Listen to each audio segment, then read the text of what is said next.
मिथुन राशीच्या लोकांनो, तुमच्या कुंडलीत असा एखादा दोष आहे का ज्यामुळे वारंवार कामं अडकतात, यश अगदी जवळ येऊनही हातातून निसटतं आणि नात्यांमध्ये गैरसमज वाढतात?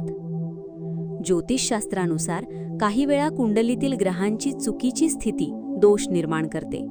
विशेषतः मिथुन राशीच्या लोकांसाठी राहू, केतू किंवा शनीचा प्रभाव जास्त असेल तर मानसिक ताण, आर्थिक अडचणी आणि निर्णयांमध्ये गोंधळ निर्माण होऊ शकतो. पण घाबरू नका, प्रत्येक दोषाला उपाय असतो.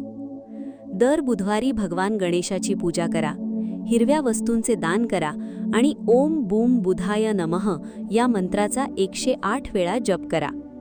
हे उपाय केल्याने नकारात्मक प्रभाव कमी होऊ शकतात आणि आयुष्यात पुन्हा सकारात्मक बदल दिसू लागतील. जर तुम्हालाही वाटत असेल की तुमच्या आयुष्यात काहीतरी सतत अडथळे निर्माण करत आहे, तर कमेंटमध्ये लिहा जय गणेशा. आणि अशाच राशी भविष्याच्या व्हिडिओंसाठी चॅनलला फॉलो करायला विसरू नका.